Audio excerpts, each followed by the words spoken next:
Good morning, Dog Nation. I'm Brandon Adams. This is DawgNation Daily, the daily podcast for Georgia Bulldogs fans. Presented today by Kroger. We are go for 3 in 23, heading towards a fun weekend.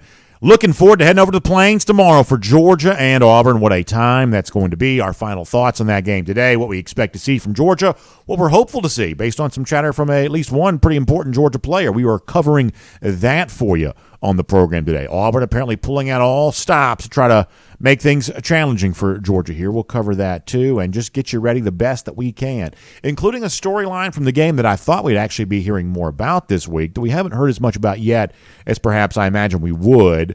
But we'll at least address it here for a couple of minutes. Big games on tap around the SEC. We will cover those. New developments in UGA recruiting. Jeff Sintel helps us keep track of all of that. So it's a busy, loaded Friday on our way out the door here. Glad to have you with us. It is DawgNation Daily, the daily podcast for Georgia Bulldogs fans, presented by Kroger, and it begins right now. Today's episode of DawgNation Daily is brought to you by Kroger, fresh for everyone.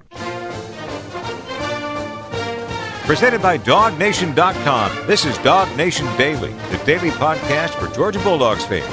Here's your host, Brandon Adams. You know, we're heading into those final moments before Georgia's biggest game of the season here thus far against Auburn on Saturday, and we want to give you our kind of final thoughts on all this to get you ready for what's going to go down. It's a game we expect to see Georgia win, but as we're going to talk about, there are some potential challenges to be dealt with here, and Georgia needs to be as close to its best as it can be to give itself the best shot here. Well, the good news on that is we perhaps have reason to think that maybe Georgia is getting at least a little healthier moving into this. Now, we don't want to read too much into social media stuff because sometimes this can be false positive, sometimes this can be misleading, but you couldn't help but notice what we've seen from Javon Bullard, one of the most important players in this Georgia team, MVP-level player for the 2 college football playoff games a year ago, and clearly a key part of this Georgia defense here for 2023. He's been out for a while dealing with injury, but perhaps that's just about done for him. Let me show you this on the screen here. Javon Bullard putting out on Instagram kind of a throwback to Michael Jordan back in the old days, saying, "I'm back." That's the message from Bullard there. Now, we don't quite know exactly what that means, but you don't have to necessarily be Sherlock Holmes or Poirot or one of these famous detectives to say, ooh, maybe it sounds like Bullard's feeling healthy. Now, that's not a medical diagnosis. That's not being cleared by trainers and doctors and things like that. But that certainly, I believe, speaks to the eagerness that Bullard has to be out there on Saturday. And here's the thing that we know. This is a totally different Georgia defense when it's firing on all cylinders, and we think that Bullard can be an example of that. And I think right now we are still in the early stages of the season trying to identify exactly what the identity of this Georgia team is going to be. And eventually, in some form or some fashion, we expect the Georgia defense to be a big part of that identity because that's been kind of true for the last 2 national championship seasons. And it just stands to reason that the same thing would in some form would be true again for this year there as well, but specifically within the context of that defense, also what's the identity of this defense going to be that perhaps differentiates it from previous Georgia defenses. And one of the places I think you can look is they're at the safety position because Bullard, who last year was like more of a nickelback or a star player for Georgia, now in that true, more traditional safety role, with him fully healthy doing what he's doing, pairing with what Malachi Starks does, all of a sudden, I think right now you're talking about a tandem of safeties that's probably the envy of everything in college football. We haven't seen those two together this season yet as much as we might like, but it is a reminder of what they could be able to do. In fact, let me show you this. If it is Bullard able to play tomorrow, paired alongside Starks, how about this number from Pro Football Focus? Now, I realize we often offer this as a little bit of a caveat. PFF's not everybody's cup of tea.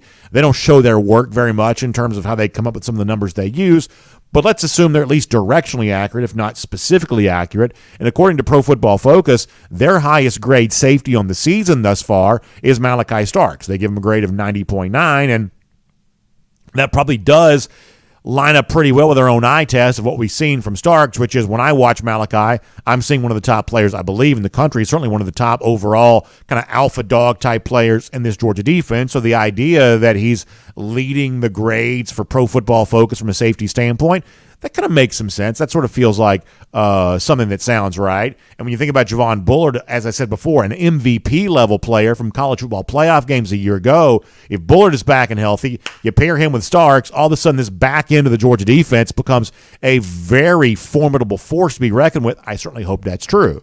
I would also say that I'm probably more optimistic than not based on inside information or medical expertise, just, I guess, educated guesses, that Mikael Williams probably returns for Georgia tomorrow too. We saw him against the South Carolina Gamecocks, and we were able to really recognize against a good quarterback, an SEC-level team, just how valuable Mikael could be. If you think he returns tomorrow there as well, all of a sudden, boom, you're feeling really, really good about this Georgia defense. I'll give you a quick number here, and then I want to talk about something different. When you look at like gambling odds and things like that, obviously you see a point spread about what Georgia's favored by, a couple touchdowns. You see the overall point total that they expect both teams combined to score. But also as you get closer to game time, the various sports books will give you an individual team number as well. It's called a team total. And for Auburn right now, at least at one of the sports books I looked at this morning, the team total for the Tigers is sitting at 14.5. That's the expectation for how many points that Auburn scores in this game on Saturday. And I like to try to drill things down and be as simplistic as possible when I can be. To me, this sounds like a really reasonable goal for Georgia on Saturday. Can you keep Auburn below that number? Can you keep them to 10? Could you possibly do less than that? But if you're looking for just a very reasonable expectation for Georgia, a demonstration that it's ready for what's coming next as you start looking ahead to Georgia playing ranked opponents and the potential of an undefeated Kentucky team next week and all the stuff that's going to go down. When you look at Georgia getting ready for all of that, this road test at Auburn gives you a chance to really prepare yourself for what Georgia's going to be, or perhaps it's a final level of preparation for Georgia to show you what it is and how it shuts down an Auburn offense that's had a hard time moving the football and a hard time scoring points. This could be a very strong statement. The overall point total expected from Auburn is somewhere in the neighborhood of 14. If Georgia keeps Auburn underneath that, then I think at the very least, when you start talking about late stage of the game on Saturday, you're not talking about a game that Georgia's in danger of losing. And depending on how many points Georgia can score, will determine the ease of the Georgia win. But job one tomorrow is to limit the Auburn offense, render them incapable of racking up yards and scoring points. And if you do that, you are well on your way to earning your first road win of the season. Now, speaking of being on the road, let's change the subject here and shift gears to this. Apparently, Auburn's seeking to pull out all the stops for the game on Saturday. They want everything they can have at their disposal and to their advantage, including trying to create apparently the greatest, largest atmosphere possible for the game. Now, if you're a Georgia fan, this just probably gets you even more fired up. But for the Auburn fans themselves, I guess this is their way to get a little bit fired up too. Let me show you this on the screen.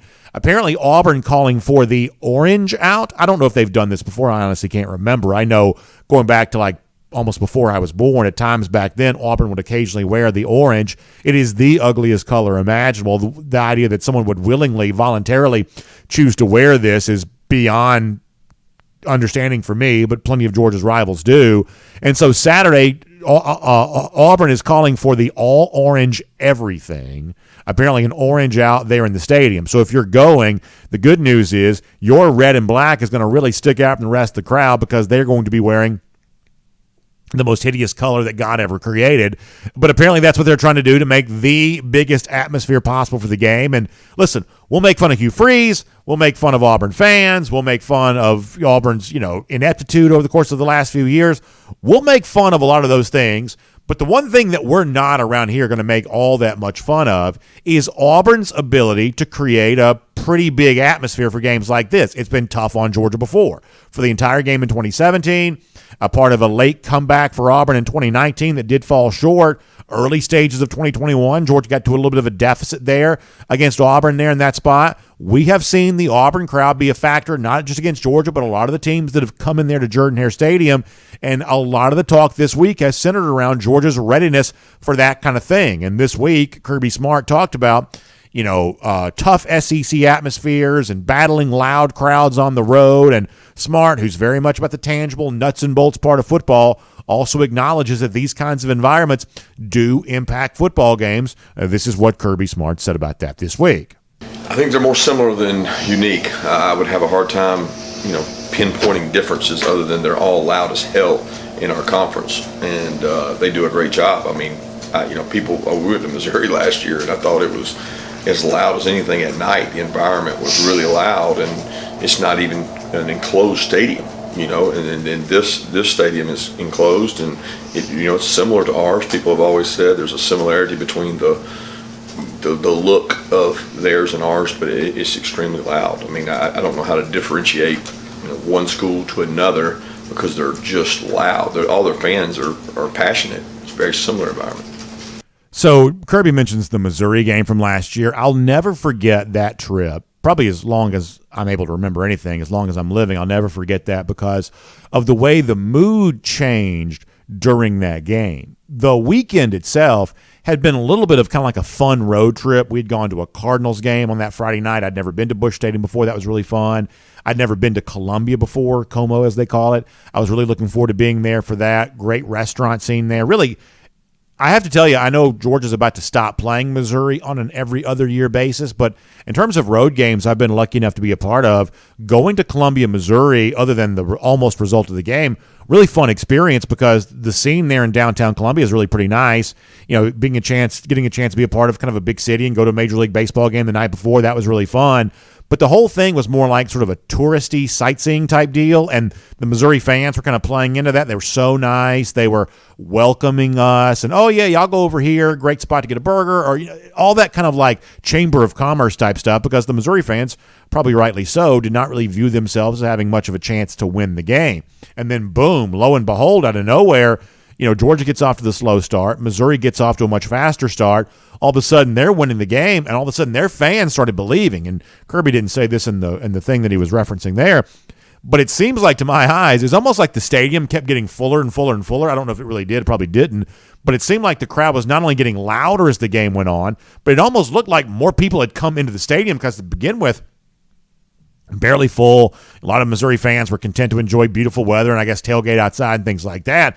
But suddenly they're in there, they're playing that Narcos trumpet song, and they're fired up and they're ready to go. And you're like, how did this turn into a house of horrors? Like, this is supposed to be a sleepy little road game. All of a sudden, these Missouri fans are breathing down our necks a year ago. It's one of those things that's just in the SEC can kind of happen out of nowhere. But at a place like Auburn, it doesn't quite happen out of nowhere. It sort of happens from the get-go, but much the same way with Missouri last year. If you get off to that slow start, you do put yourself in a position where the Auburn crowd has a chance to become a factor. And as I said before, this is not like make-believe. This is not like you talk about this because you need something to talk about in the build-up to a game. I went back and looked at this.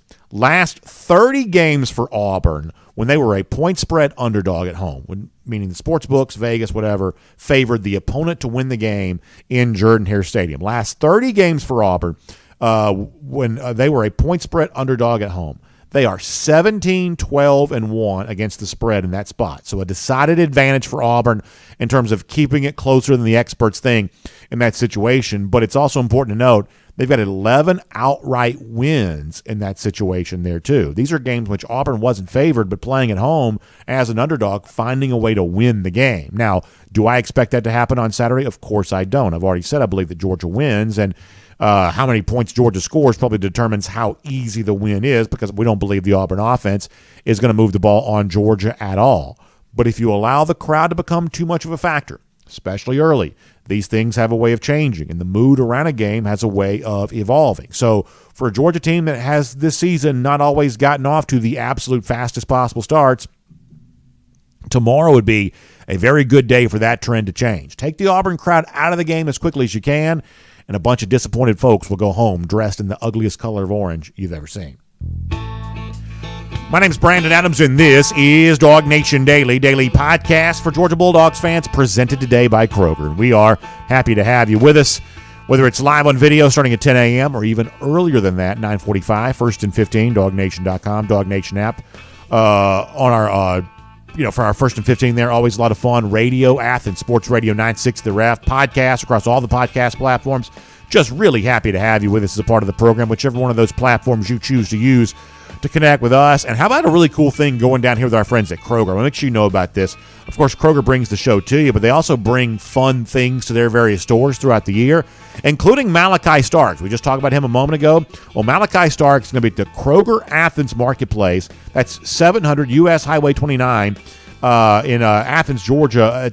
Let me give you the address again. 700 U.S. Highway 29 North in Athens, Georgia on October 4th, courtesy of Body Armor and Powerade for a meet and greet from 6:30 to 7:30. So you had a great chance to meet Malachi Starks right there at an Athens area Kroger on October 4th. There's also a lot of prizes to be given away and fun stuff to do during the meet and greet. So please make sure you make note of that. October 4th is the date. It's the Kroger location, 700 U.S. Highway 29 North in Athens from 6:30 to 7:30.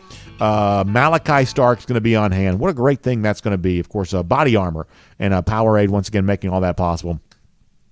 Malachi's a great guy. In addition to being a really good football player, Malachi's got a great personality. We saw that come shining through back when he was a recruit. So my guess is Malachi's going to have a really good time meeting a bunch of Georgia fans there that day at the Kroger in Athens. Good, fun stuff taking place there on October the 4th. All right, we're going to talk to Jeff Sintel here coming up in a moment. A lot of recruiting stuff to get to with Jeff. You know, what's going on with Georgia next when it comes to wide receiver recruiting, the current status of in-state recruiting. There's a little bit of a vibe around defensive line recruiting here right now after some interesting news involving that position group here on the recruiting trail. A lot to be covered with Jeff Sintel here. We'll do a lot of that UGA recruiting talk coming up in a moment today on DawgNation Daily presented by Kroger. Prior to that, though, I want to go around the doghouse, and it's poured today by our friends at the Finish Long Drink. And I have to say, I'm a little bit surprised that something that I thought would be a really big story going into Georgia Auburn this week has actually not turned out to be as big a story as I thought it might be. What I thought we might be hearing more about is the success that Hugh Freeze has had in the past against Kirby Smart. Obviously in 2016, Hugh Freeze Ole Miss team beat Kirby. It was back before Georgia. I mean, listen, the 2016 team is such a far cry from what Georgia would become, and we've talked a lot in the last few days about Kirby being 85-15 in his first 100 games as Georgia coach. When you consider the fact that 5 of those losses came in 2016 alone, it gives you an idea about how different 2016 has been from 2017 to present day in terms of the overall level of success that Georgia's enjoyed. It's pretty obvious that this became a very different team in 2017 in Kirby's second year. Oftentimes you see massive growth year over year from year 1 to year 2. Kirby certainly demonstrated that. But in 2016, when Kirby was a first-year coach going to Oxford, Mississippi, and Hugh Freeze got the best of him, beat him up pretty good there that day. But also as a head coach at Ole Miss, Kirby Smart coached defenses. 2014, Ole Miss over Alabama. 2015 in Tuscaloosa, Ole Miss over Alabama. I thought some of that success for Freeze against Kirby might have been a little bit more of a talking point for somebody here this week. Thus far, it hasn't quite happened. But did you notice this? And I don't have this clip to play for you. I wasn't able to pull it this morning. But did you notice the other day in the Hugh Freeze press conference, the one we've already played a couple of clips for you from this week, where Freeze said a bunch of weird stuff? One of the things that Freeze apparently has a very vivid memory of is the Ole Miss win in 2016. Now, he was using this in the context of, I remember how bad we beat them in 2016, and it only goes to show you how good of a coach Kirby Smart has become because of what they've been able to do since then, which is sort of factually true, but there's also kind of the weird context of, in that same press conference, Freeze had zero memory of the fact that the second year for Kirby Smart was a trip to the national championship game, but apparently a very vivid memory of a head-to-head win for Hugh Freeze against Smart in 2016. It's just kind of funny what Hugh Freeze does remember and what he doesn't remember. You can go back and find that transcript online if you want to see more of that, but pretty clearly remembering that win for himself head-to-head against Kirby Smart. But overall, the success that Freeze has kind of had against Kirby has not really been talked about too much this week. But Kirby, though, did talk about from what is now kind of a long time ago, time as Ole Miss head coach, and kind of where he is now after a stop at Liberty and now here at Auburn, the evolution of Hugh Freeze as both the coach and perhaps an offensive mind. Kirby did talk a little bit about that this week. Let's go ahead and hear what Kirby had to say about that. I think that people evolve. They've evolved. They've evolved in protection. They've evolved in route structure. He has, he's not the same staff he had. And Hugh doesn't do everything, so he's got a staff that he puts in charge of doing things, and they've gone out and added some wrinkles. There are qualities and traits of his DNA, his offense from years ago that are still a part of this, but there's things that have been added, just like defensively we've added things throughout the years too. Let me tell you what I think I notice about Hugh Freeze, and obviously I'm not, former coach here, so I don't know that my opinion is all that valid or probably even true, but let me just tell you to my eyes what I feel like I see when I see Hugh Freeze in terms of what he looks like he's trying to build at Auburn now compared to what he was building when he first got to Ole Miss a few years ago. At the time, Hugh Freeze sort of had, to me, the little bit of an image of like an SEC invader. This was the time in which you had like Kevin Sumlin at Texas A&M, obviously Gus Malzahn. You had a lot of these coaches coming into the league, and they were working as hard as they could to transform the way this league played offensively, so much so that Nick Saban sort of felt like he was kind of forced to make that same evolution because that's just what football was becoming. And Freeze, to me, was really at the forefront of some of that. One of the things that I remember is that he wanted to play as fast as he could, so much so that he was kind of foregoing some of the basic tenets of what football had always been. One of the things that a quarterback's trying to do, an offense trying to do before it snaps the ball is you want to identify the Mike linebacker, the linebacker right there in the middle, because that gives you an idea of everything that's going to happen with how you run the play. And I remember at one point in time they were making a big deal when Freeze was at Ole Miss, but the fact that they didn't want to identify the Mike anymore. That just took time. Like they would rather not fully identify what they were seeing defensively because they want to get the play off even faster. That's sort of what Freeze sort of was back then. I remember that being kind of a thing that would occasionally get talked about. But now, and who knows what this becomes if Freeze stays here, has some success. Perhaps he goes back to being a little bit like what he was before. But to me, he was hired at Auburn because he has had some SEC success. He's definitely had SEC experience. And he was brought here to be an SEC-style coach, kind of a response to what Brian Harsin wasn't. And where I see that showing up for Auburn right now is a lot of this is through the transfer portal, but they're a little better along the line of scrimmage they have been the last couple of years. That Freeze at one point in time was this revolutionary response to traditional SEC coaches. And perhaps because he's getting a little older, or perhaps that's just because what Auburn needs. To me, he sort of feels a little bit more like a coach coaching in the traditional SEC mode and mold right now.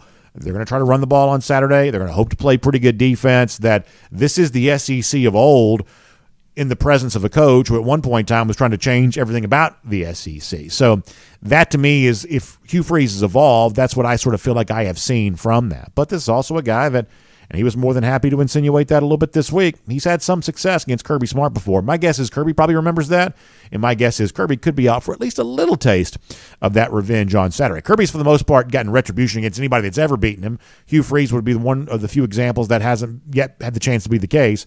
But on Saturday, we think that probably changes. And that is Around the Doghouse. And it's poured today by our friends at the Finnish Long Drink. And, of course, one of the great staples of a Friday for many of you is getting everything packed up to get on the road and travel over for, whether it be a game in Athens or a road trip, something like that. All the tailgate supplies going with you. And in your cooler, no better thing to take with you for what I think is going to be a beautiful day tomorrow than a great collection of the Finnish Long Drink. Whether it's the cranberry, the Long Drink Strong, Long Drink Zero, no carbs, no sugar, Long Drink Traditional. Y'all know I like that. It's the blue can. It's the grapefruit flavor. It's the gin kick.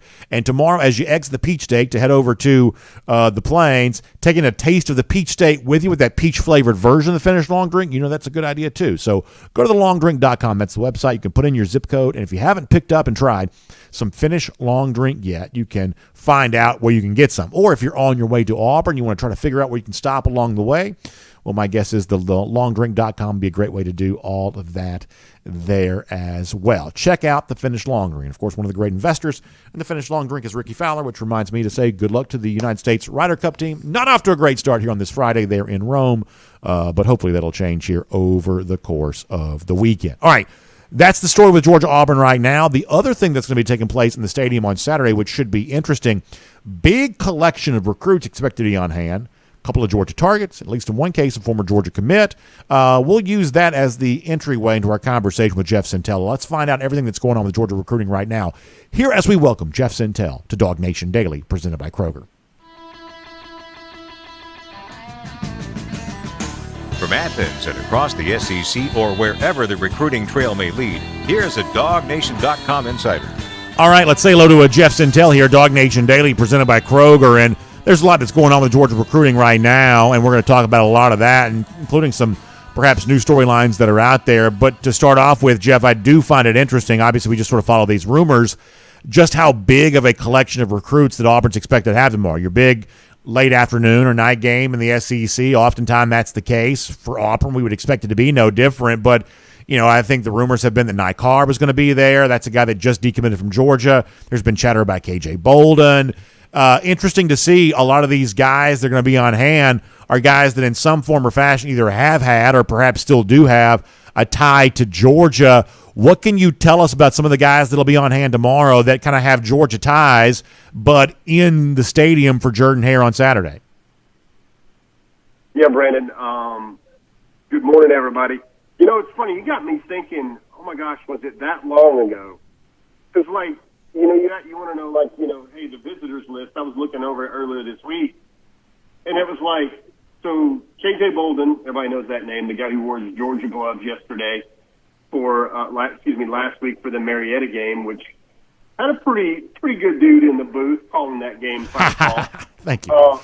Was I'm sure you guys didn't make any notice of that on the broadcast at Sure. all. You guys found better football plays to talk about than that. Sure. But Brandon, think about this for a minute, man. I'm going to throw some names. DeMarcus Riddick, Joseph Phillips.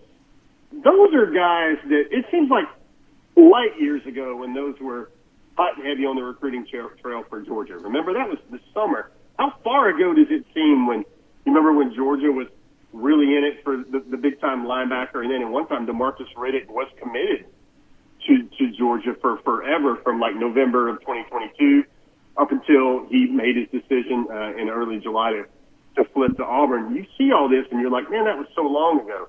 Of course, Nycar is supposed to be there as well. And really in the state of Alabama, there's a lot of names that are visiting Georgia that are on the target list for Georgia. Guys like Jared Smith, Spain Park, defensive end. He was at one time a 5-star. Now he's a high 4-star. Zion Ziggy Grady out of Charles Henderson, Troy. He is a 5-star, the number one edge in the country.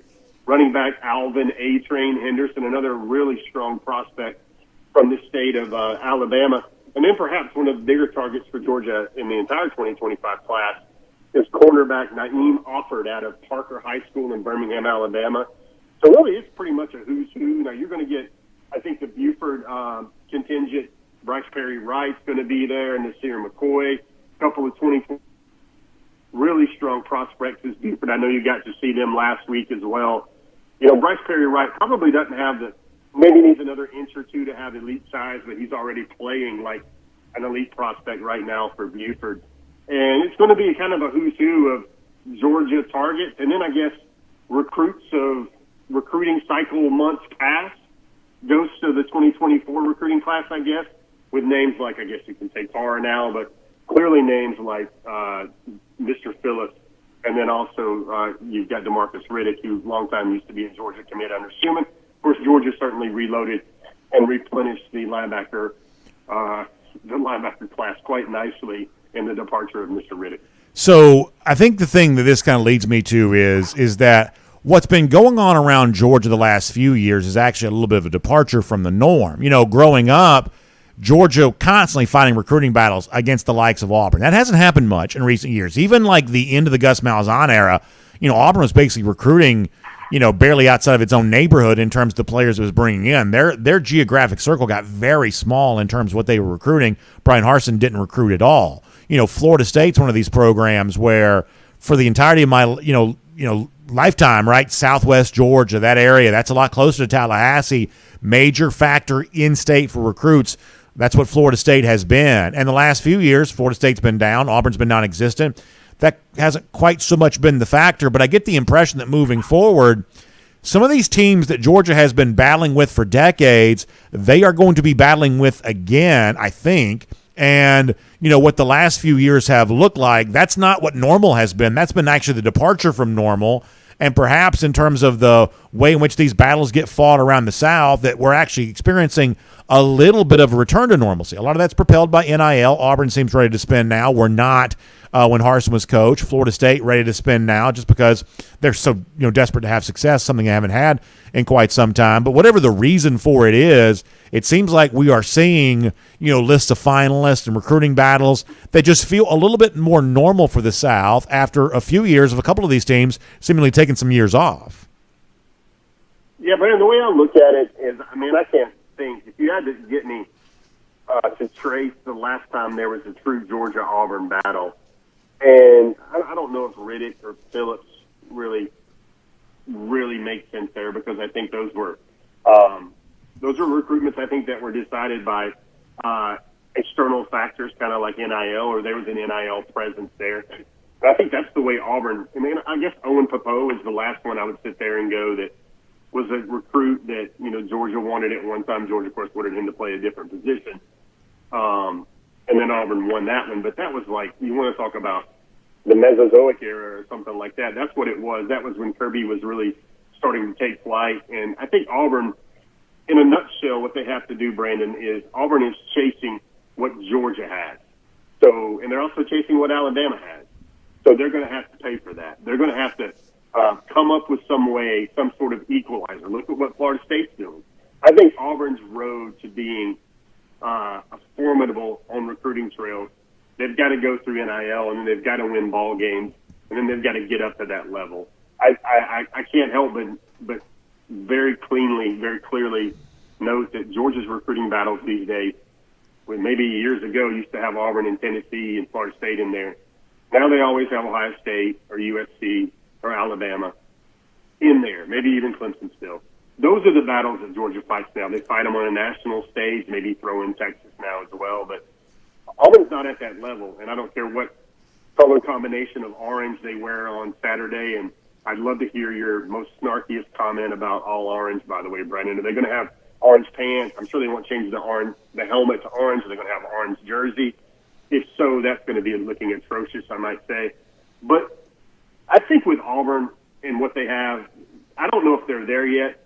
I think when I watch Hugh Freeze's team and I listen to him talk about his team, it seems to me like he realizes that he is the proverbial SEC coach going into that gunfight with perhaps some semblance of a Cub Scout knife, I would say. I mean, he really doesn't feel – I don't feel like he has the receivers. I don't feel like he has the playmakers on offense. I don't feel like he has the quarterback. And I think that's one of the things where maybe this gravitas of old school Hugh Freeze bringing something different than traditional SEC football. I think that's where that comes from. And, normally when you see someone wearing all orange, that's a person who's incarcerated, which locked up is exactly where I think most Auburn fans should probably be. Let me move on and talk about another guy that's expected to be there on Saturday, recent decommitment from Georgia, Nye Carr. And, when K.J. Bolden chose Florida State over Georgia, I'd kind of said, hey, I'm going to keep a candle in the window here. I think there's a chance that Georgia could potentially get back involved. Who knows if that's real or not, but we have seen Bolden visit Georgia in the last couple of weeks, which at least amounts to something. I don't have anywhere near the same level of optimism when it relates to Nye Carr. My assumption is this is over and done with, at least as it involves UGA. And, Jeff, I'm not going to lie to you. This one stings a little bit. Nye Carr is having a terrific senior season. This is the position group that Georgia has had the most difficulty truly breaking through with in a very big way. This feels like a huge setback there in that regard. There's also the issue of the fact that Georgia's not exactly cleaning house in state here for the class of 2024 either, and you can't help but notice that. Not a panic thing or whatever. Obviously Georgia's still fine on the field, and the 2024 recruiting class is still a very strong one too. But this one hurt, and I think it's okay just to be open and honest about that. Even if it wasn't completely unexpected, it is still bad news on the recruiting front to lose a guy like Nye Carr at this stage of his process. Yeah, I think the candle in the window here for Nye Carr might be very, very small. Now, it was an intriguing recruitment because I was told by a pretty close source to this that Nye Carr wanted to decommit from Georgia for a while, for a few weeks, I would imagine, and then he hung on for a couple more weeks because he was asked to, hey, go to Sanford Stadium for the South Carolina game, see if it feels like it's genuine still, see if you still feel like the love, and then if that's not the case, then you can make the move. And I'm not going to sugarcoat it, Brandon. I thought he was an exclamation point player for an offensive side of the ball that definitely needed it. Georgia has recruited out of this world bonkers on the defensive side of the ball for years and years now. 2022, 2023, 2024. They're all good. They're all going to be just as good. They're all probably going to be even a little bit better in some cases. But the offensive side of the ball, we've stressed this forever. If we had a platform that we're up on the soapbox stumping for the 2024 class, this one had to be where Bobo and Smart got offensive And really the narrative out there, Brandon, that Georgia's going to win these games with controlling the trenches with 6 hog molly offensive linemen, elite All-American tight ends, and then a good stable of backs. And then they're going to find a Ladd McConkey. They're going to find an A.D. Mitchell. They're going to find a Jacoby White that's going to thrive in their system with their offense and the way Georgia's set up.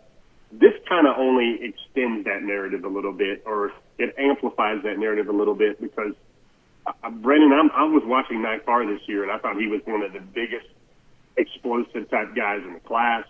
I looked at him this summer. I saw him in his early fall. He got off to such a great start. He's almost at his career high in touchdown catches. Brendan, he's through 5 games. He was actually, I feel like, on a pace to break the 7A Georgia State record for touchdowns in a season, held by one Travis Hunter. And now it looks like, a lot of the rumors, or a lot of the online chatter, you like to call it, have it Florida State. I don't think it's Auburn at all, because I think Nye Carr is smart enough to look at, I think it was 5 out of 19 for 53 yards last week in an SEC football game for Auburn's passing attack. And then you've got Florida State. I think Miami is probably the lure here. I look for him to take a visit to Miami. Brendan, we all know what Miami has done recently in the NIL space as well. That's something to kind of consider when you wonder what's happening there with Nye Carr. But, Brendan, we've seen a track record here of Georgia. They're not going to be in a recruiting race anymore where NIL is at the forefront. Yeah, I mean, that's obviously the impression that we get, and, folks can have their own opinion on that. But I just think flatly here that while, once again, the caveat here is Georgia's won the last 2 national championships. They've, had, great recruiting success so far in the class of 2024 and the class of 2025. Like, there's only so concerned any Georgia fan, I think, can rightly be about stuff like this. But I do think it's fair to say that Georgia needs to do a little bit better with its wide receiver recruitment. I think that you can only go so long without, making a better impression on better wide receivers. I think you need to do that. But even more important, Jeff, I think the thing about the in-state stuff in the class of 2024, I think that matters. And I'm going to do this off the top of my head. Maybe I'm going to get this wrong, but I think Georgia's only got one likely commitment from the top 10 players in the state, and that's a player that was already committed to Georgia when he moved to Georgia, obviously Dylan Raiola. I think it's 3 of the top 20 when it's all said and done, maybe only 5 of the top 25. Like I said, that's off the top of my head. Maybe I've got, something slightly wrong there on that. But Georgia is really kind of whiffing in state this year, and some of those guys were maybe not huge positions of need or whatever else, but you can you can caveat this to death if you want to, but Georgia needs to do better in in-state recruitment than that. And, you can say Colquitt County is close to Tallahassee, but also what's close to Georgia isn't always exactly the best home field advantage for UGA recruiting either. And you can say, well, it's NIL this and NIL that. I mean, if you want to mitigate some of the big NIL offers, you better find a way to get an emotional pull from a guy who grew up close to home or something like that. I mean, obviously Georgia doesn't need for me to tell them how to recruit. I don't want to go too far with this, but you got to do better in state than that. Otherwise, you're just making the recruiting process harder than it needs to be. So here's a little bit of pushback here, Brandon, on 2 things. I think it's 3 out of 12. You've got DeMello Jones. Maybe it's 3 out of 13. DeMello Jones, Dwight Phillips. I know those are both top 13 players in the state, along with Dylan Raiola. And then you get Justin Green, and then you get Daniel Calhoun. So I think that's 5 out of the top 18. But I think the other thing you got to think about, KJ Bolden. Let me see if I can do this through my head here. KJ Bolden, that's just a straight miss. The Dogs would take his recruitment tomorrow. Sammy Brown, they wanted him, but look what they got instead.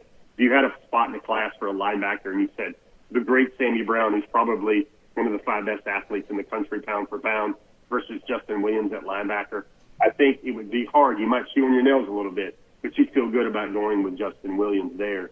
Mike Matthews, that's another loss, but another great wide receiver. I think one of my points here, Brandon, I'm trying to make with a couple things, is let's just honestly look at Georgia for a second. They won a national championship largely without the services George Pickens, their top receiver in the program, perhaps easily the top receiver in the program since A.J. Green. They lose their leading receiver that was expected to return, Jermaine Burton, to Alabama. Georgia still wins the national championship. without a high efficiency, big time. And I think sometimes Georgia's offense struggles in the red zone. They don't have a guy that can go up and get a fade ball in the red zone because they just don't have that dude anymore. You keep going down the list, Brennan. They lost A.D. Mitchell, was one of their better potential returning receivers for this season. He's now at Texas. I think I know Georgia fans don't want to do that. They feel that they've got to be elite everywhere. They feel like, and Brennan, from an honest perspective here, Georgia has won so many games in a row. They've won back-to-back national championships. They develop like no one else. If this current Georgia, besides Carson Beck throwing for 500 yards every week rather than 350 every week, if this Georgia is not going to do it for the in-state receiver, then I don't know what will. That's kind of why I wrote about Travis Smith this week, Brandon, the 2025 wide receiver. I think he is a special football player, even though he doesn't have any stars. He has, doesn't have a lot of strong recruiting interest. He's 6'4", 200 pounds already at Westlake High School, looking like an amazing talent, looking like a guy that's probably going to end up with 5 stars by the time his rankings are all dialed in. That's how talented he is. That's an in-state receiver. We're always going to try and report on those and try to find those and try to bring those out, because this is an in-state receiver that told me he really loves the way Georgia's recruiting him. He really loves the feeling he's got in Athens. He loves the way he's being prioritized. So that's a good thing. But you keep going down that list and you're like, it would be one thing if Georgia wasn't getting the elite talent nationwide. And I guess it's one of those things where you can't have your cake and eat it too a little bit. Do you want the top-rated prospect in the country that this staff, and we've announced to do one thing, and that's trust a lot of the evaluations here. If they go out and get an offensive tackle in New Jersey instead of an offensive tackle in Villa Rica, you've got to go with them on that because they've proven that that's what they're looking for. They've got a proven brand. Now, I know a lot of it is maybe some sense of pride that why can't Georgia get a Mike Matthews? Why can't Georgia hold on to a Nye Carr?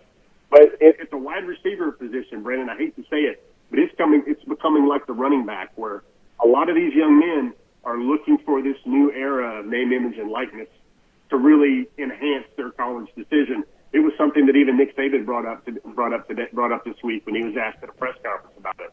NIL is not what it's supposed to be.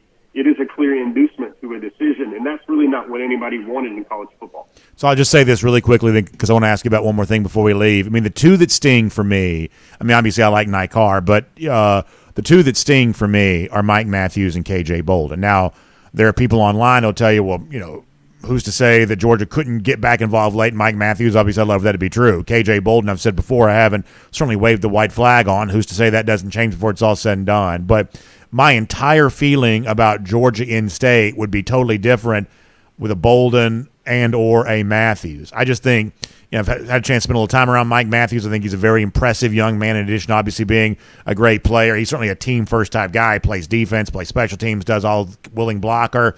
You certainly can't say, prima donna wide receiver. He doesn't want to be a part of what Georgia's doing. That's not his profile as a player. KJ Bolden, haven't seen him this past Friday night. I'm telling you what, Jeff, he's a revelation. I think he's even better this year than he was a year ago. I think he is in Georgia right now what Caleb Downs was last year. Those are the two names in state that really probably sting the most here. Bolden and Matthews. I just think they're really special players. I would love to have seen them come to Georgia. Bolden, he's got shades of Mecole Hardman right now in terms of touching the football on offense. And the one that should really sting, and this is going to be, oh my gosh, I can't believe Jeff said that. There's reasons I can make for Mike Matthews and Nye Carr and Jeremiah Smith, all these receivers not to come to Georgia because they want to get fed, they want to get touches, they want to get the ball. No matter what Tennessee's run-pass ratio looks like right now, actually, they're more heavily slanted to the run than they are to the pass. But for me, the one that just staggers me a little bit, and you hear the whispers of NIL and Florida State. Look what they did here. The timing of when KJ Bolden makes his announcement, and then there's a tweet on social media from one of Florida State's collective that was certainly, to me, looked like it was appropriately timed. But if you're KJ Bolden and you're looking at the University of Georgia and you're looking and you're saying, I see you Malachi Starks, I see you Lewis Steen, I see you Chris Smith, and you're making that decision not to go play for Georgia, for Will Muschamp and Kirby Smart, where you can say a lot of things about Georgia with Wide receivers, are they producing? Quarterbacks, are they producing? At least not in the NFL. But when you look at that safety and you look at that defensive back spot and what Georgia's done, there's really a hard line you got to take for why you decide to go outside the state of Georgia when you've been prioritized, when the University of Georgia machine has been phenomenal at developing safety. That's the one that you're really seeing. All right, very, very quick, because I've kept you long, and we'll try to keep this short for everybody, including yourself. What's going on with Georgia defensive line recruiting? Some interesting stuff out there. Chatter about Aiden Breland here this week. Interesting offer going out from Georgia. It seems like there's a lot of chatter right now about Georgia along the defensive line here with some big names still out there. What can you tell us about the latest on the Dogs in this particular position group? Yeah, Brandon, I think Georgia's got maybe 5 potential names that they could add to their class at 26 right now. I think 2 or 3 of them need to be on the defensive line. You see a lot of things Georgia's offering, a lot of defensive linemen at the JUCO level, which is kind of rare for the Dogs now, especially in this modern era of college football. And you see Breland and some crystal balls, and you see Michael Burrow, and you wonder, you also kind of look at a cause and effect thing here. You know, Nnamdi Ogboko, the really talented nose tackle out of North Carolina, just took an official visit to Georgia. Reports coming out after that visit is he still likes Georgia. He's still solid with Georgia. You know, what would happen if Georgia cleans house with an Aiden Breland and then a Michael Burrow out of Creekside? Does Nnamdi Ogboko look elsewhere? Is he smart right now to kind of look for safety valves in a pretty nice program like Notre Dame? That's kind of what you see here, and I think a lot of these JUCO offers are kind of plan B should things not work. I feel like L.J. McRae, a lot of the chatter, a lot of my information sources say that Florida has made a move and they're kind of retaining L.J. McRae right now. So you look at Georgia closing out on the defensive line. Aside from Brandon, maybe a wide receiver or another defensive back, Cam McKell's name will come up because the pitch is, well, why will Georgia now go to him and say, hey, you can be a receiver now? You know, will Georgia keep looking down the board? I don't know if Georgia will look down the board. My personal feeling is their wide receiver issues they will offset through the portal with proven players, proven college players rather than high school prospects. But the defensive line, kind of you're looking for that closing flurry for the class, and the name Aiden Breland and the name Michael Burrow are really front and center at what Georgia could try to do there. Very good stuff, Jeff. Looking forward to seeing you in Auburn tomorrow. Should be a fun day. Hoping to see the Dogs get a big win. Of course, we'll be reading plenty of UGA recruiting information from you online at DawgNation.com. Thank you for your time, and we'll look forward to talking to you again next week. Hey, man, I know I'd get a drive down the fairway when I teed up that Auburn orange jerseys comments for you. Too bad you couldn't be playing for the Ryder Cup team this morning, man. Yeah, America could use it right now, Jeff. Thanks a lot. Yes, sir. Let's take a look around the rest of the league. This is SEC Through.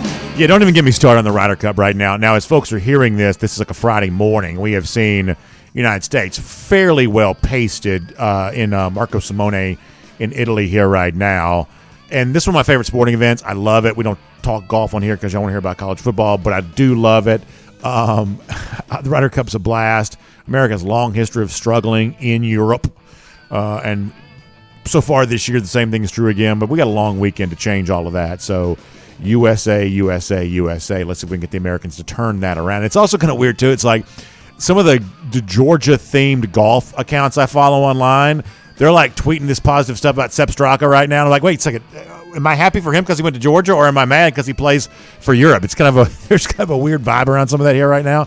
But nonetheless, we'll keep our eyes on all of that. And, of course, just like Jeff, see you there in Auburn tomorrow for a fun day, including our DawgNation postgame show on the field when the game is done. Hopefully have Jeff Santel as a part of that there, too. Let's get ready to go cruise around the SEC, courtesy of Royal Caribbean. And one of the things you hear me talk about a lot is my love for Perfect Day Coco Cay. That's the private island oasis. I don't believe oasis is too strong of a word to use. The private island oasis for those exclusively on a Royal Caribbean cruise vacation. In other words, if you want to get to Perfect Day Coco Cay, you've got to be on board a Royal Caribbean ship to get there. And it's really an experience unlike anything I think you'll ever have. And here in 2024, it's set to get even better. It's amazing for me to consider this, but, you know, Perfect Day Coco Cay's always had like the thrill side and the chill side. Well, now they're adding a brand new element to Perfect Day Coco Cay. It's an area called Hideaway Beach, and it's going to be an adults-only enclave that is going to provide another kind of special sort of beach experience. It's a little bit like, and I think they'd be okay with me saying it this way, it's a little bit like a Vegas pool party type vibe. You got DJ, you got, cabanas, you got all this kind of stuff going on, and they're kind of adding that to all the fun stuff that's sort of already going on at Perfect Day Coco Cay. So, hey, if you and your family want to do the water slides and things like that, you get a chance to do that. If you want to go just sort of sit in a relaxed environment on the beach, or in the certain areas of the Oasis Lagoon, or you want to take advantage of the beach club and all that kind of stuff, that's all there for you. But if you want the other experience, the brand new experience the Hideaway Beach provides, which is, you're going to have some fun. You got the DJ playing music, you're out there soaking up the sun, you're in the ocean, you're hanging out by the sand, whatever. That is what the brand new Hideaway Beach is going to be all about. So if you have not checked out Royal Caribbean, that to me is the number one reason to do so, because so many of these great things we tell you about, including our Dog Nation cruise in April, they are going to Perfect Day Coco Cay. So make sure you check that out. Jessica Slater, great travel agent. She can help you. Give her a call, 770-718-9147. That's 770-718-9147. You can also email her, jslater@dreamvacations.com. Great travel agent. She can help you with all of that. All right. Want to give you our final thoughts on the big games of this weekend. And I'll tell you, I'm really looking forward to especially the action in the SEC. We've got SEC teams all playing each other. There are no cupcakes on the schedule here this week. It's just a really fun, schedule filled with football. Georgia, Auburn, obviously, maybe the prime example of that, but there are other games worth following there too. I think Florida going to Kentucky is a really interesting game. I think the wrong team has been favored here, and I don't take any great pleasure in saying that because obviously we don't like Florida, but we also take our picks somewhat seriously. We want to try to get them right. At one point in time, we saw Florida about a field goal underdog here. It's one of those things you always have your eyebrows raised anytime the unranked team is favored over the ranked team, even when that team is playing at home. That's been kind of the case. We probably throw that out the window here just because Florida's only just now entered into the top 25 here, and Kentucky was kind of just outside the teams also receiving votes of actually making the top 25. But we just think the wrong team's favored. Florida, we believe, is the better of these two teams. They have the higher rating in the ESPN FPI. We think that Kentucky, if all you've done is scoreboard watch with the Wildcats, things kind of look okay. Relatively impressive, explosive play rates on offense, and seemingly convincing wins against a very weak slate of competition overall. But there's a deeper story, I believe, to be told with Kentucky. This team right now is not as good as it's been advertised to be by its undefeated ranking, and I think that Florida wins this game on the road on Saturday. Woe be to Billy Napier if they don't, because to have 2 September losses for him would not be good, because schedule picks up eventually for the Gators, and wins eventually will get a little bit harder to come by. So you better win this one if you want to be on track to get bowl eligibility and things like that. If you're a Georgia fan, one more thing to keep in mind when it comes to this particular game. Right now, Kentucky is among the slowest teams in the country. They're like bottom 3 nationally, I believe. I'm talking about all of FBS in terms of plays run per game. They're somewhere in like the 50s in terms of their total plays run per game. Just keep this in mind when they come to Athens next week. You got to be really, really careful. We've seen already a situation this year where Georgia got 2 first-quarter possessions against, I think it was Ball State, one first-quarter possession against South Carolina. There's no shortage of national media people who are like, there's no difference with these clock rules. Everything's the same. Everything's good. My sources who are TV executives, they assure me of this, so therefore I'm regurgitating all this back to you. We're told that there's no big deal about these clock rules, but it has clearly impacted Georgia a couple of times here. And against Kentucky next Saturday, this could be another instance where if you're not careful, you just don't get the football very much. Kentucky is content to play very slow, and if they have success, they have a tendency to want to keep it. So keep that in mind as you're watching this game on Saturday there as well. A&M and Arkansas, this is obviously something of a must-win game for both these teams. This is also one of the craziest rivalries in the SEC, played every year at Jerry World. Wild things happen. It was a crazy game a year ago. KJ Jefferson fumble results in the Texas A&M win. I expect craziness to happen again on Saturday, probably. But the other thing to watch for here is the insertion of Max Johnson as A&M quarterback. And backup quarterbacks matter in this league. We see backup quarterbacks playing frequently. Is there a huge drop-off from Wegman to Johnson? Perhaps there won't be. A&M can still be a factor in the SEC West race if they can get some competent play from Johnson. The one thing that you should not be discounted about Texas A&M, for everything you want to say about the slow and plodding offense that Jimbo Fisher has led and the ability of a Bobby Petrino to make an impact on that, One thing that A&M does have, they have good wide receivers. They have a good collection of wide receivers. And so if the A&M wide receivers can assert themselves, that makes the transition to Max Johnson a little easier, and perhaps that's an identity that Texas A&M can lean on the rest of the season. I'll give you LSU going to Ole Miss. This is one of those spots where Ole Miss has not been good at home. We'll give you these numbers later on this evening on Go With The Flow. Ole Miss has not been good at home against SEC competition. That's just not been an area in which they've thrived, at least from a point spread standpoint. This will be the first time, though, that Brian Kelly, as LSU coach, goes on the road to a ranked team, and Ole Miss still is. Probably shouldn't be, but they still are. I think that LSU probably thrives here. I think Ole Miss is nothing but a pretender. This is a spot where I like LSU by a pretty good margin. They obviously didn't play well last week against Arkansas, but did have a big performance on the road against Mississippi State the week before that. I think that's probably worth considering there as LSU tries to demonstrate that it's still the class of the SEC West. I'll quickly give you this. South Carolina and Tennessee. Tennessee's a big favorite here, but I like South Carolina's ability to keep it close than the experts think. We've talked a lot about Spencer Rattler this week just because of what Georgia was able to do against him. But this is still a guy second in the SEC in passing yards per game, second in the SEC in completion percentage. His other numbers, his touchdowns, things like that, likely better had he not already played Georgia. I like Rattler to outdo Joe Milton. Maybe not enough to get the win on the road, but at least enough to keep it closer than the experts think. I like that from South Carolina on Saturday. And I also somewhat expect Alabama to go on the road to Mississippi State. We saw LSU in that stadium pile up a big point total a couple of weeks ago. My guess is with Jalen Milroe at the helm, Alabama probably does that as well, in excess of 30 points there in this spot. Zach Arnett's a good defensive-minded coach, but this is a Mississippi State team right now that's reeling to a certain extent. Alabama is not a playoff-level team in my mind, nor are they an SEC champion-level team in my mind. But with Jalen Milroe, they are better than they would be with other guys playing quarterback. I think they'll run him. I think they'll throw deep with him, and I think they'll have some success there. I like Alabama going, somewhere in the 30s there on Saturday, and probably having some success with that. Nationally, interesting to look at USC and Colorado, right? We've seen Colorado 2-2, should say 3-1 on the field, but 2-2 against the spread. The two games they've covered by more than 3 touchdowns. The two games they failed to cover by about 3 touchdowns. A really fascinating scene. My guess is it's another beatdown. I think Lincoln Riley needs a big win. Right now, they're kind of falling back in the pack a little bit from a perception standpoint with so many Pac-12 teams playing well. I think they're probably aware of that. Defensively, they need a big game. If they can, we've seen Shedeur Sanders somewhat limited here a little bit lately. Obviously, Oregon had the recipe for success there against that. Once again, much like Oregon was last week for perhaps different reasons, if USC can pile on the points and pile on the dominant win, I believe that Lincoln Riley is going to seek that out. That's probably worth paying attention to. I'd also keep my eye on Texas here this week. I know people still make fun of Texas because a couple of years ago they lost to Kansas. They have a little bit of a history of not always playing well against these, by perception anyway, lesser Big 12 teams, although in Kansas' case they're ranked in the top 25. But it seems like Texas is shaking some of that off right now. They blew out Baylor a week ago, and even though they lost to Kansas in 2021, total domination against the Jayhawks last year.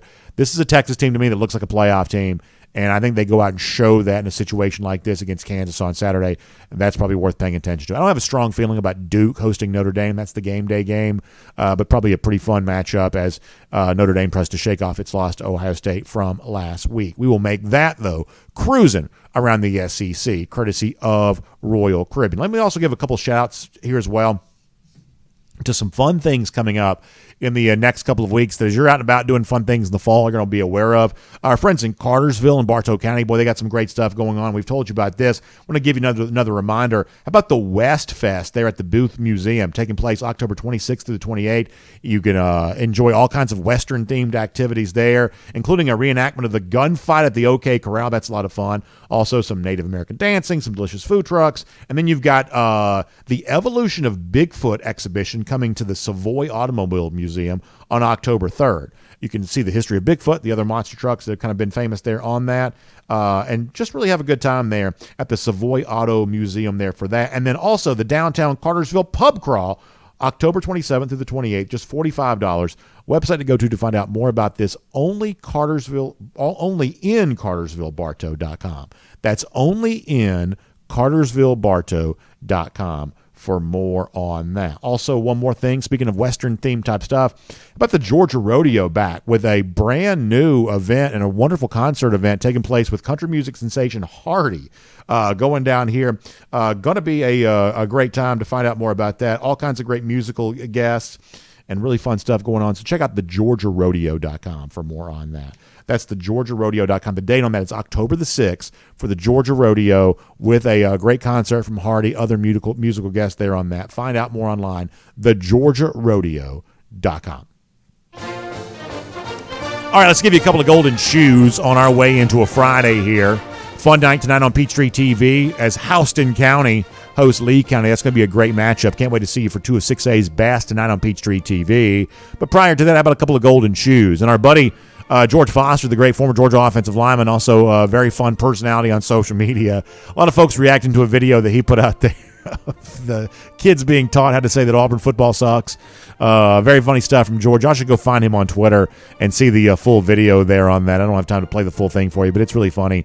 Good stuff from George Foster. We'll give him a golden shoe, and to the folks who shared that with me, I certainly appreciate that there as well. Another golden shoe going out here. Dina Pruitt says about Hugh Freeze not remembering the history of the Georgia-Auburn rivalry. Dina says that Hugh Freeze was clearly not the fire hose game between Georgia-Auburn back in 1986. He says, my husband will never forget it. And yes, there is hate there. She also gives us a go for 3 in 23, which we love, and a wonderful picture of the fire hoses game. The upset win for Georgia at Auburn in 1986. A fun thing to think about as we go into a weekend. We'll see you in Auburn tomorrow. And, of course, back here Monday, DawgNation Daily presented by Kroger. But before that, though, don't forget our Gator Hater Countdown. 29 days from now, Georgia back in Jacksonville, beating up on Florida again. That's a rivalry win that we expect Georgia to get. And another one coming tomorrow against the Auburn Tigers. Y'all have a great weekend, everybody. We'll talk to you back here on Monday. And on video, time now for our R.S. Andrews Cool Down. R.S. Andrews, when you turn to for your air conditioning, heating, plumbing, and electric needs. They show up on time. They do the work that's promised, the price that's promised. You can trust R.S. Andrews on all of that today. All right, let's get your comments. We'll go a little longer today. We have the last couple of days just because I've shortchanged you a little bit. So let me go to Facebook first today, and then we'll fly through the rest of these here and just have kind of a good time with you on all of that. All right. On Facebook, George Herndon in here having some fun at Auburn's expense. You love to see that. Jacob O'Neill's got the Dogs by 30. You love that there as well. Keith Folds has got Georgia 38-13. So some very competent scores come rolling in here. You love that. Indeed. Let's see what else. Jacob O'Neill looking forward to tonight. Yeah. I think Houston County and Lee County is going to be a really good one. Osmani Croma, terrific 2025 running back. Obviously, A.J. Hill, the terrific 2025 quarterback from Houston County. You know, both these teams in that kind of Region 1 of 6A. Thomas County Central's also in there, too, ranked top 5 there as well. So that's an incredibly deep region. This is going to be a good football game tonight. Good football game tonight. Anthony Jones got the Dogs 34-13. He says, I think it'll be close in the first half, like 17-10. Then the Dogs crank it up in the second half. I like that, too.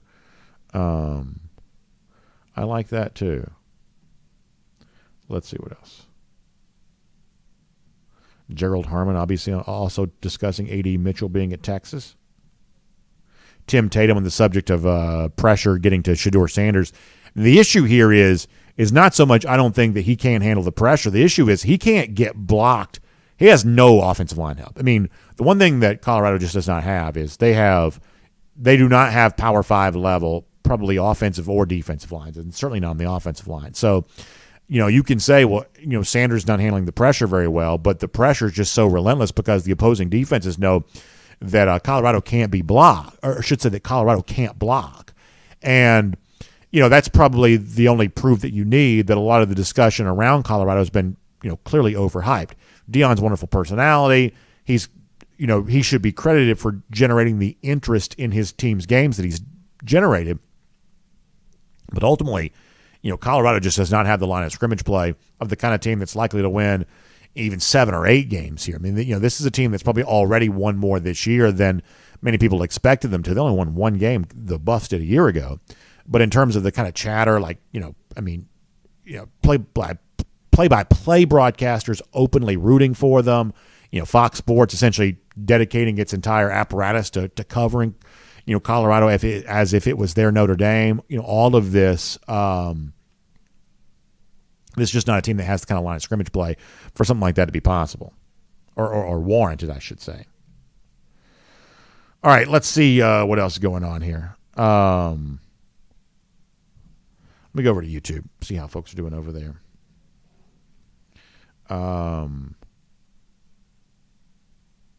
Kenneth Holt says, is there any intel on whether Thorne or Ashford starts for Auburn? What Hugh Freeze said a little earlier this week is that they were probably going to stay with Peyton Thorne. He was asked about it, and he said, we're going to decide it during practice. But then he said, but we're going to probably land back on Peyton Thorne. So he kind of hemmed and hawed slightly, but made it pretty clear that Thorne is still their guy. I'd be surprised if we don't see some of Ashford, but and perhaps see a lot of him. But I do think they think that Peyton Thorne is just a better overall passer, I believe. Cassie Turner says, shout out to Taylor Swift for getting people to stop talking about Coach Prime for 5 minutes. That's very funny, Cassie. Very funny and a very good point. I guess Taylor's coming back to the NFL game again on Sunday for the Chiefs. So, once again, she'll be the most talked about thing in the world there for that, too. Crow King 123 on the subject of Cam McHale wanting to be a wide receiver. Obviously, that's the athlete from Statesboro who Georgia is thought to be someone in the mix for, maybe as a defensive back, perhaps as a wide receiver. If he wants to be a wide receiver, he's probably not coming to Georgia, I would think. It seems like Georgia's recruited him as a defensive back. I can't say that I know that expertly for sure, but it seems like that's the case. What's funny is that, Scovie White, who's coming to Georgia as a wide receiver, I think that Scovie would like to play defensive back, but Georgia, it's a lot of times, these folks players see themselves, if I could be a wide receiver or defensive back, they would all rather be wide receivers because it seems like it's a more glamorous position. In the case of Scovie, I think if he thought he could be the next, Lewis Seen or Richard LeCount or, whatever, I think he wouldn't mind that. But at Georgia, I'd see Scovie as a wide receiver. So Scovie may be one of the few examples of a guy who I think if he could play defensive back, I think he'd probably be pretty happy. Foster Moss says, might run into Jake Fromm at the game at Houston County. Yeah, I don't know where where Fromm is this weekend. I think he's traveling when Washington travels. I'm not sure where they're playing this week. Paul Moon says Scovie White's flying under the radar. Scovie White is a very good player. He is a very good player. And I think when you watch him on defense, you do have an idea of how athletic he can be on offense. I think that Georgia fans are going to be very happy to have Scovie White. The comparison that's been made a lot is with Kearis Jackson. And I think that comparison to me feels very accurate for two reasons. A, Kearis was always on these like leadership council things and things like that for Georgia. That's the kind of guy that Scovie kind of is too. He's a little bit of a leadership council type dude. But the other thing is Scovie did not go to Disney World this summer. Scovie went to the weight room. Not to say he was ever thin, I don't guess, but he's pretty rocked up when I saw him earlier this year. We're going to see him again coming up in a couple of weeks. He's pretty beefy. And Kearis is always kind of a beefy receiver. I think that Scovie is going to kind of be in the Kearis Jackson mold in terms of a receiver that's got a little bit of stoutness to him.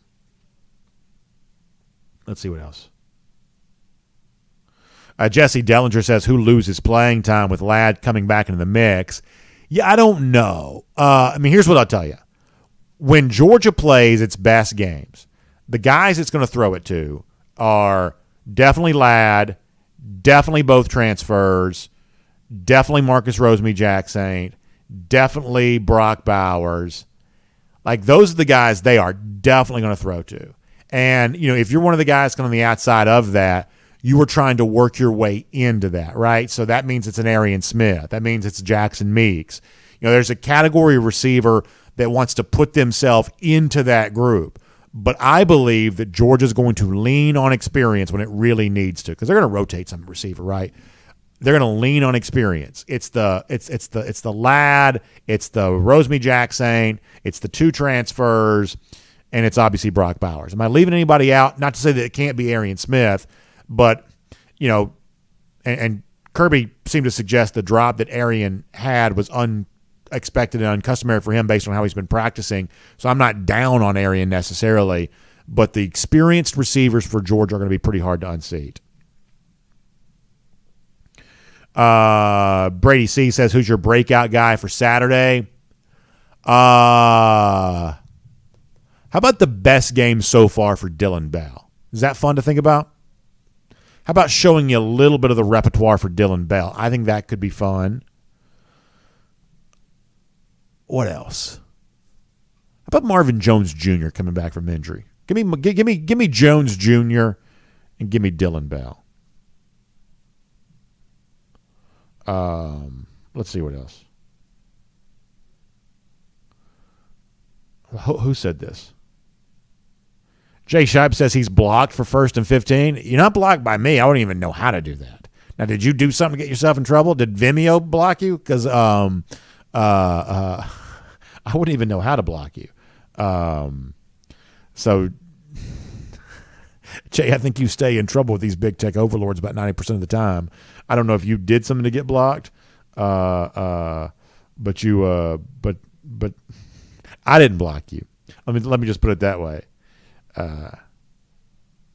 Dogman's got Kamari Laster getting a pick 6 on Saturday. How about that? So are all your usernames blocked, Jay? You must have done something bad on your URL or whatever the identifying characteristic you have. Jeb Clement says, I've been firing the block cannon. I don't think I've ever blocked anybody on Twitter. I've muted a few people, to be completely honest with you. Like, I can't really have people who tweet a lot. Not to say that I'm like, overlord of what people should put on social media, but if you tweet a lot, that's a lot for me to take. I get nervous. That's a lot for me. I like a pretty barren timeline. I only want a few small things showing up. So some people that tweet a lot, I got to kind of, not block them, but I'll mute them just because I can't have that many tweets showing up. Especially like in the college football world, there is a pretty bad habit that some people have of like just retweeting everything. They're just retweeting thousands of things. And I get it. You're trying to, take care of your sources, things like that. But my gosh, there are some retweet happy college football reporters. That gets to be a lot for me. A lot for me to sort of deal with. You got to be careful about that. But I don't think I've ever blocked anybody. I mean, I've had people a couple of times every now and then have said something that was sort of block worthy, but I don't care. It's fairly easy for me to tune that out. But I have muted a few folks. Let us see what else. Brady C would love to see Bell get more touches. Saturday could be a fun day for that. Matt Presley's got Georgia winning 41-10. Boy, I tell you what, that's a different kind of mood for UGA fans on Monday if this thing's 41-10, I do believe. Trevor Maffetone's got Rah-Rah with 2 touchdowns. I like Rah-Rah a lot. And I would say that before Rah-Rah came here, other than knowing who he was as a player and being somewhat familiar with the stat line, I didn't really know a ton about Rah-Rah. I kind of like something about him. I think he's played in a very different offense. Playing in that Mike Leach offense is an entirely different animal from what he's doing here at Georgia. Entirely different. But when you watch Rah-Rah, especially like sidelines before a game, there's a little bit of a swagger there, a little bit of an athletic confidence that I like. I think Rah-Rah is going to make a big play for Georgia here this season. I do. It's a little bit of a suspicion, a little bit of a hunch kind of goes off in my head. I like Rah-Rah Thomas. Did not know a ton about him before he got here. I knew he had big yardage, whatever, for Mississippi State, but not a guy I had a strong level of familiarity with. But I kind of like him. Paul Moon, the subject of Warren Brinson. That's another one of those guys. Jonathan Aaron. We haven't had as many spam bots lately. Maybe it is my search history that's cleared up and cleaned up on that. Maybe that's the case. Let's see what else.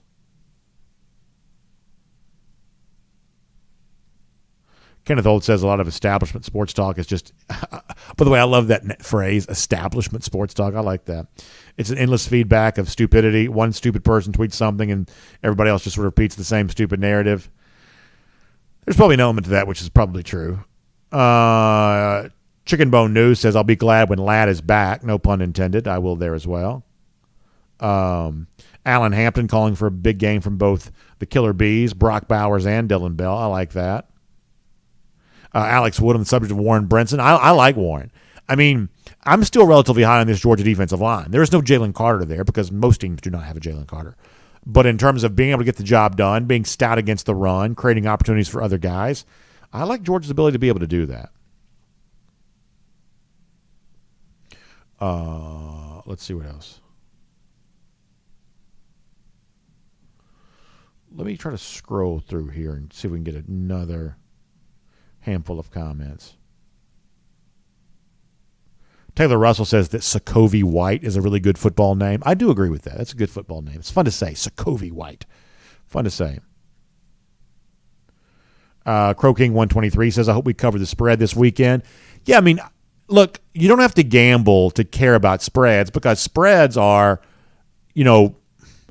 they are relevant information in terms of the projection of how a game is going to turn out. We talked about this before. Auburn projected to score 14.5 points is what I saw.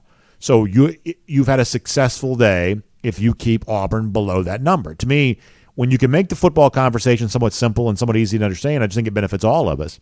And that's where point spreads, I think, help. I would advise, no one to ever bet more money than you can afford to bet, or, perhaps for you, it makes sense not to bet at all. If that's your story, I totally get that. I think everyone should be careful with any kind of vice, like that, or potential vice like that. But even if you have no plans to ever bet on a game ever, the projected outcome is still a pretty interesting framework for the conversation. Because let me tell you what it prevents. Somebody said earlier, there's a lot of stupid sports talk.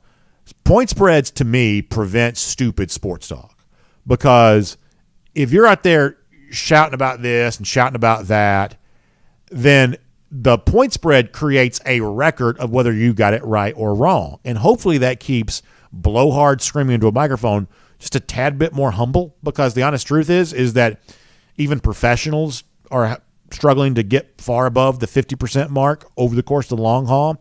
That, no matter, how loud you are with your opinion, you're going to be right about half the time and wrong about half the time, probably. And so therefore a dash of humility in terms of how you express the opinion probably makes some sense. And that's what point spreads help us do. Also,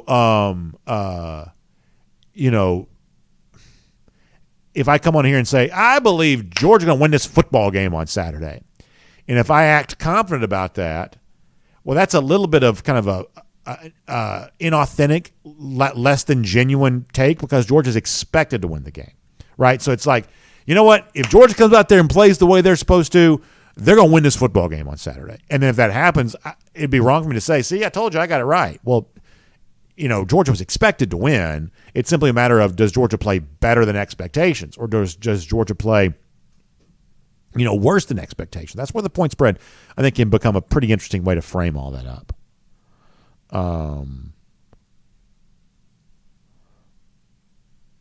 Bill Shirley says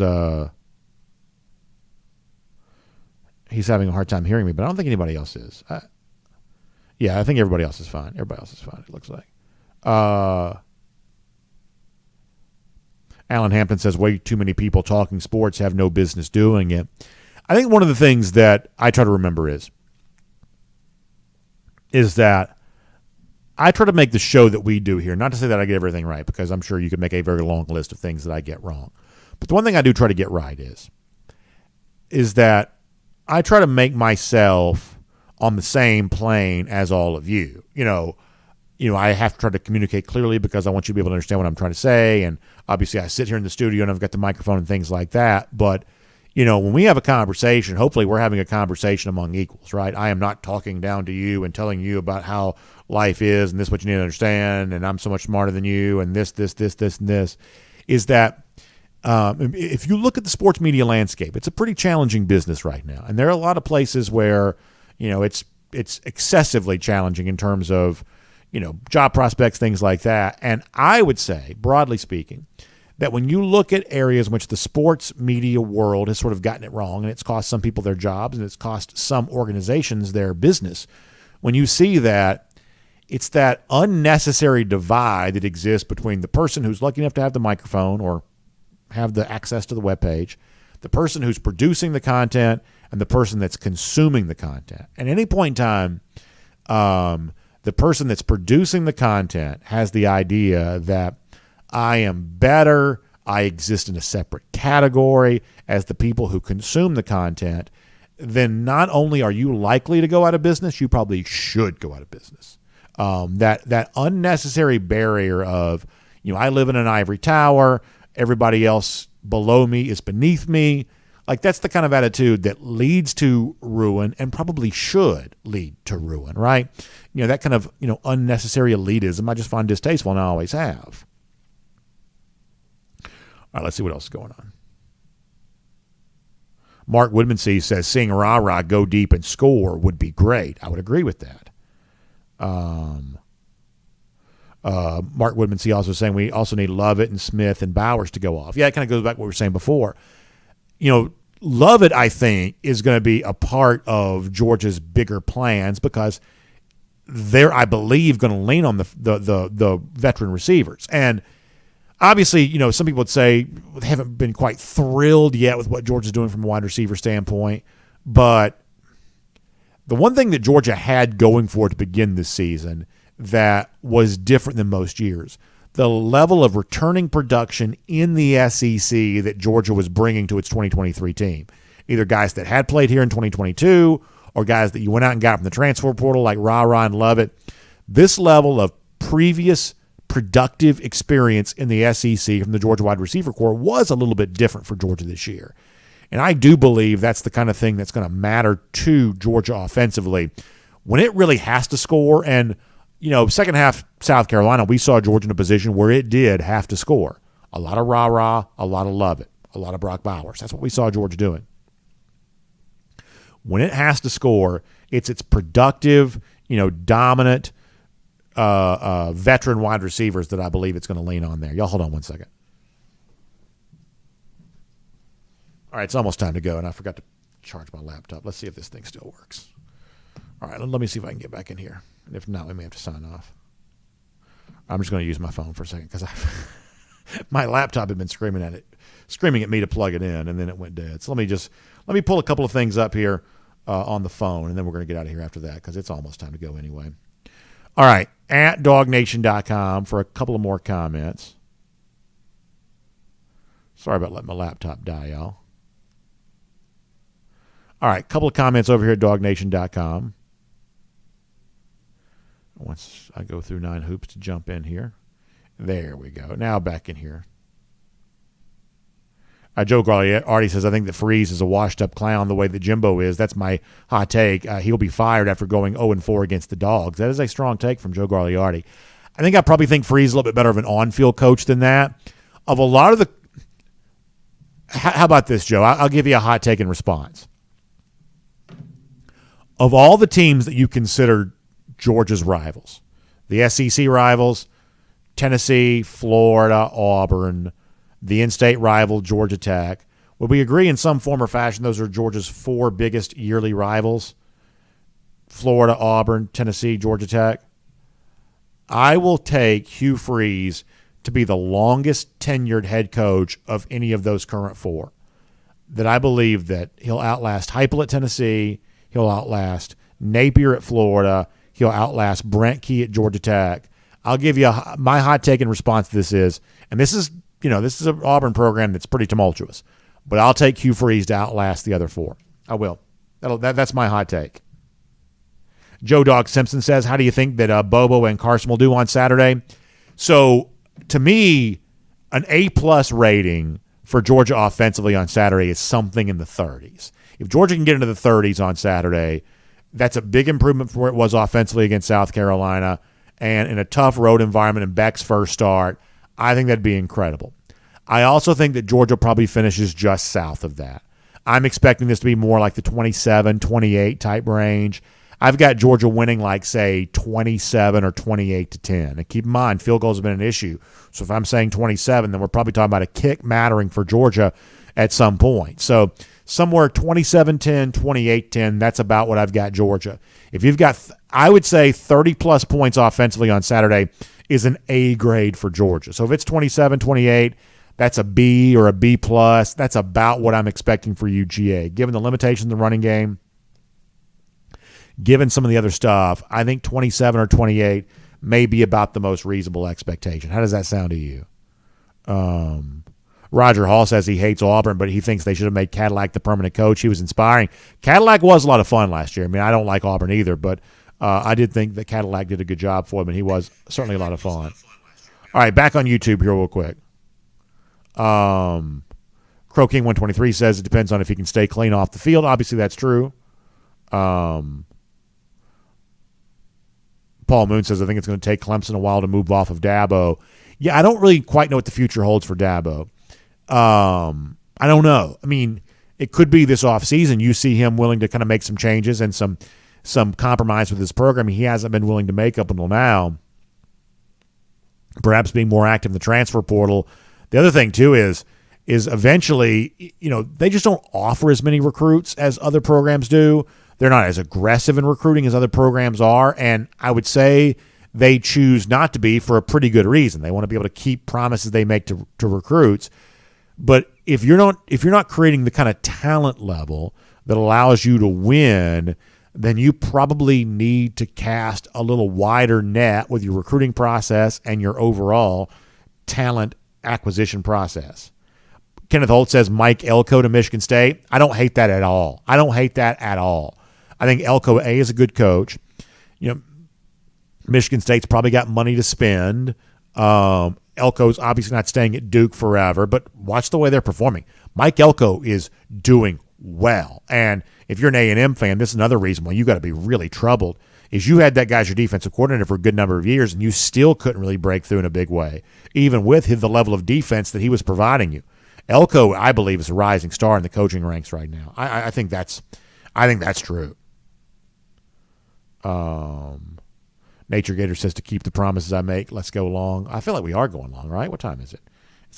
It's almost 11:30. We're going to go a little bit longer. We'll go just a little bit longer and then get ready to get out after that.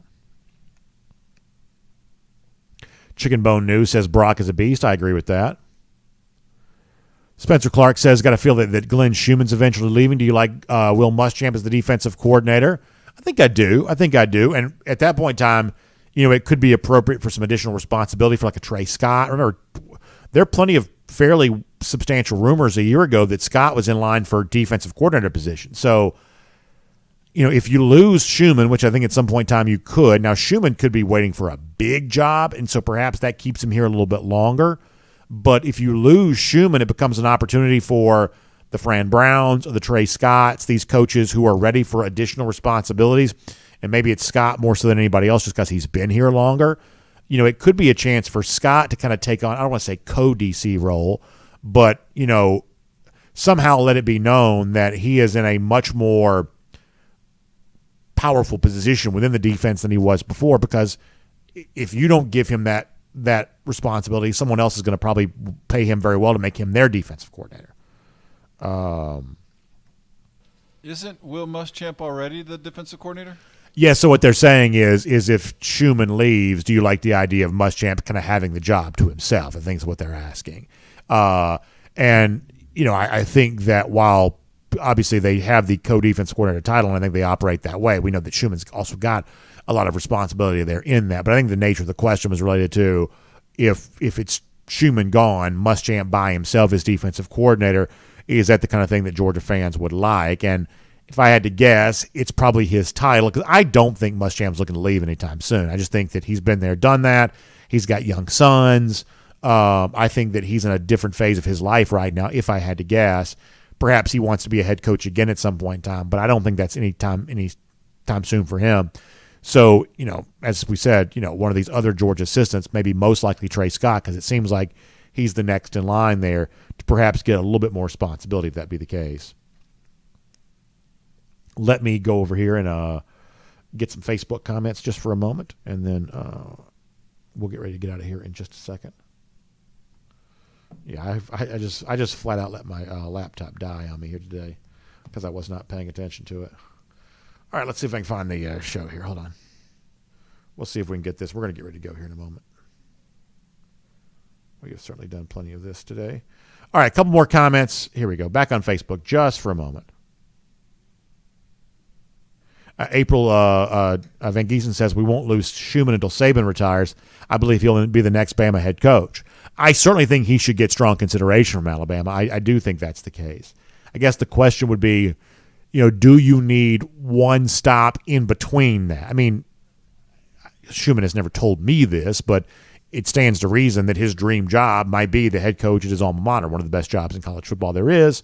The place he graduated from. It would obviously make a lot of sense if Schumann's dream job was Alabama. That'd make some sense. Does Alabama need an experienced head coach, and would Schumann need to go somewhere and get some of that experience prior to getting that? In other words, like look at Dan Lanning. I think that Glenn Schumann can be a great head coach. I do. If I was Alabama, though, Dan Lanning would be a little bit more valuable to me right now, I think, just because of the fact that he has been getting that head coaching experience. He's running a program, and he seems to be running it pretty well. That would be a lot for me to consider. I think that Schumann's on his way to getting a job probably kind of like that, but perhaps he needs the kind of in-between job before he goes to a place like Alabama, perhaps. And the same thing could be true here, too. I mean, I don't think that there's any chatter about Kirby doing anything until probably his son's out of high school or something like that. But at some point in time, there may be an NFL rumor, or there may be something that kind of comes up. If you think about, Glenn Schumann is a one-day coach in waiting in a place like Georgia. Now, if he stays here for that long, over the course of the long haul, then he probably could just inherit the Georgia program, because he would be the guy who had been here for the entirety of it all, more so than almost anybody else. But also, if you think about, one of these days you're going to need a replacement for Kirby Smart, and perhaps, Glenn Schumann would be a good candidate to one day be that. You might even want him to have some head coaching experience somewhere else too. David Faulkner. We had somebody else mention this before too, on our 1st and 15. The fact that Bryce Harper, who most Braves fans don't like, got into it yesterday with Angel Hernandez, who no Braves fan likes, the umpire. And so we've seen actually a couple of different people step up to show some support for Bryce Harper today, which is an interesting thing to see. Miriam Corbin says, I don't see Kirby in the NFL. I see him as athletic director maybe one day. Maybe that's the case. And I'm just sort of speculating out loud. I guess if Kirby's going to be at Georgia for the next 20 years, I have a hard time believing that you could go 2 more decades without there being some sort of moment sometime of, would Kirby possibly do ... And to me, it just sort of seemed, because 20 years is a long time. 15 years, 15 more years on top of this would be a long time.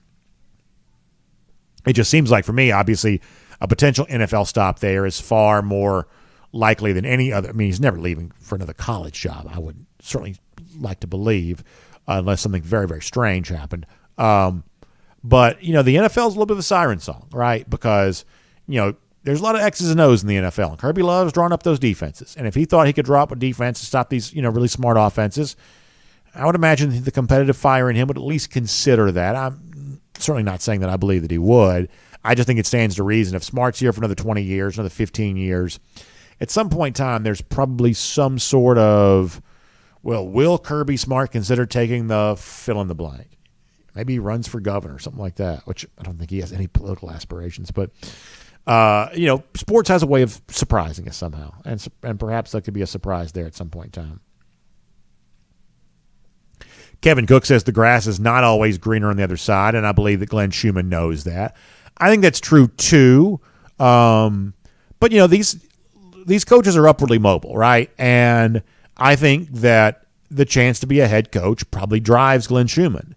And I don't know if it's happening sooner than he expected it to, or maybe it's happening right on the same schedule that he expected it to. But we are definitely seeing some value out there when it comes to young assistant coaches, getting a chance. I mean, Kenny Dillingham became head coach at Arizona State. That's a young guy. Dan Lanning was very young when he got the Oregon job. Young coaches. So, I mean, these upwardly mobile guys are going to want to do that. Miriam Corbin says, dog walk tomorrow. Yes, we will be there. You think about 2 hours, 15 minutes prior to kickoff. So that puts you, 12:15 Central. We always have to kind of wander around until we sort of see the entrance where Georgia comes in at. Kind of the backside of the stadium over there is where I kind of remember that being at Auburn. But, yeah, Johnny Prescott says, am I working on my Jordan Hare pronunciation for tomorrow? Oh, listen, my family, on my dad's side, I think it was my dad's mom, she had like Jordans in her family, right? So I grew up with like the Jordan pronunciation. You'll never hear me say Jordan Hare. I'll never say that.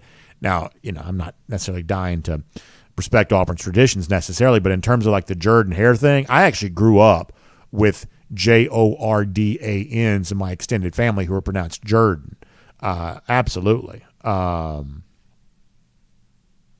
Scotty Barnes says, I believe that Smart is home and happy to stay here. I'd say in almost any universe, that's probably 100% true. Almost any likely universe, that's probably 100% true.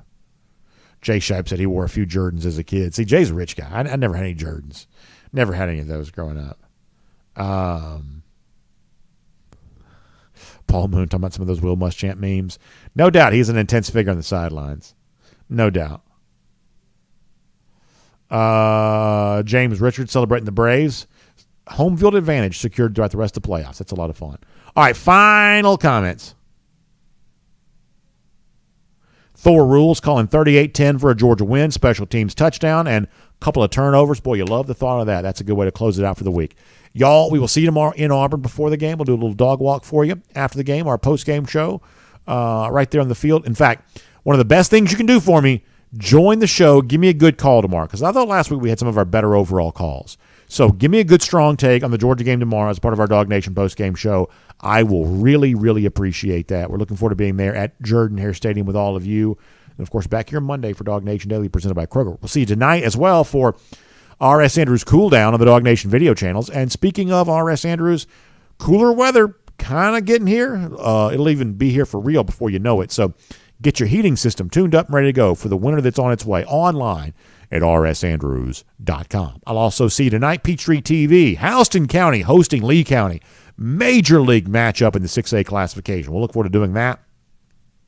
And, of course, back here Monday for DawgNation Daily, presented by Kroger. Have a great weekend, everybody.